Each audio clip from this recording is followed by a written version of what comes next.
Welcome to Miss English! Welcome back to Miss English, the platform where we don't just learn vocabulary, we learn how to express real emotions, real thoughts, and real-life situations in powerful and modern English. Today's episode is very special and very meaningful because we are discussing parenting, not just as a concept, but as a daily responsibility that shapes personalities and futures.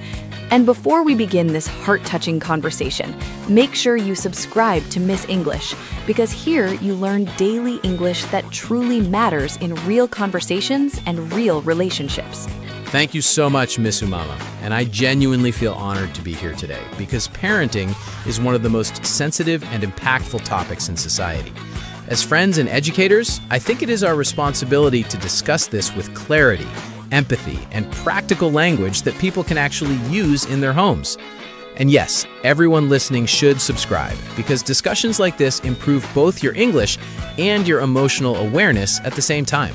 Thank you, Dr. Asfandiar. That means a lot. Let us begin with a simple but powerful question. What is parenting? Parenting is not just providing food, shelter, and education. It is the emotional guidance, moral support, and behavioral modeling that parents give to their children every single day. I completely agree, Miss Umama, because parenting is a continuous process of nurturing, disciplining, guiding, and protecting a child while also respecting their individuality.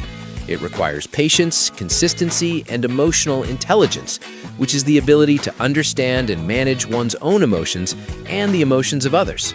That is such an important phrase, Dr. Asfandiar, emotional intelligence.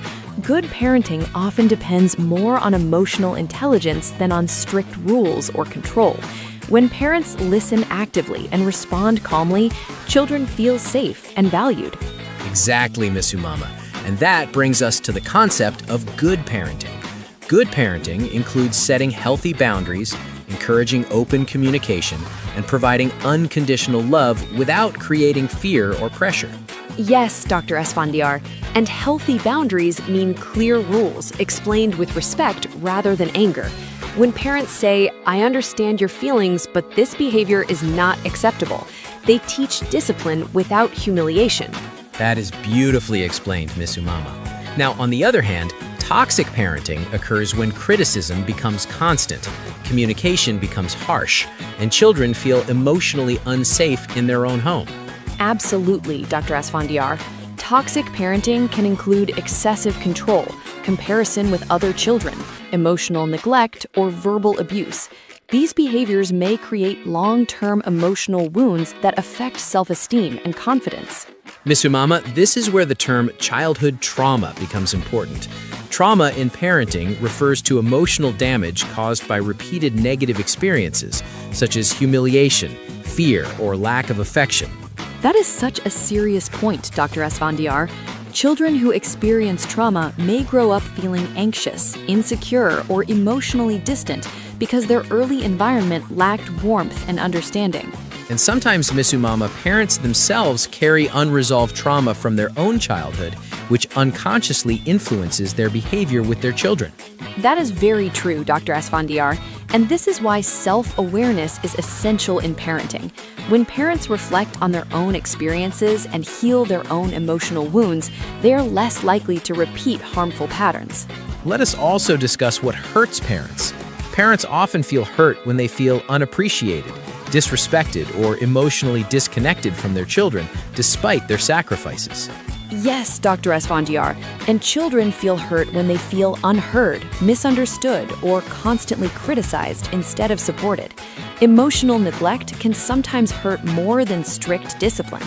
That is such a powerful statement, Miss Umama. Communication is the bridge that protects both parents and children from misunderstanding and emotional distance. Exactly, Dr. Asfandiar. Simple daily conversations like, "How was your day?" or "I'm proud of you," can strengthen emotional bonds and create a sense of belonging. And this is where learning English through daily conversations becomes meaningful, Miss Umama. When families practice respectful communication in English, they're not just learning language, they're practicing healthy expression. I love that perspective, Dr. Asfandiar.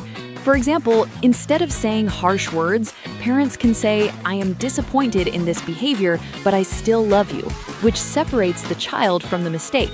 That is such a healthy communication model, Miss Umama.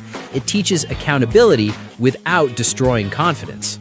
And to everyone listening, if you're finding this discussion helpful and learning practical English phrases that can transform family conversations, please subscribe to Miss English, because we bring topics that improve both your language and your life. Parenting is not about perfection, Miss Umama. It's about progress, reflection, and growth. Every parent makes mistakes, but conscious effort can repair relationships and build trust. That is beautifully said, Dr. Esfandiar. Healthy parenting means apologizing when necessary, forgiving when possible, and always choosing communication over silence. And children who grow up in emotionally supportive environments are more likely to develop resilience, confidence, and empathy. Dr. Esfandiar, this conversation truly highlights how parenting shapes society itself. When homes are healthy, communities become stronger. I completely agree, Miss Umama, and I appreciate how this platform combines meaningful topics with practical English learning. Thank you so much, Dr. Esfandiar, for sharing such valuable insights today. And to our listeners, remember that good parenting begins with self-awareness, empathy, and respectful communication. Keep learning, keep growing, and keep improving your conversations at home. And finally, subscribe to Miss English if you want daily and modern English that truly matters in real life. Because here, we believe language can heal, connect, and transform relationships. See you soon. And yeah, thanks for watching. Thanks for watching. Subscribe to Miss English.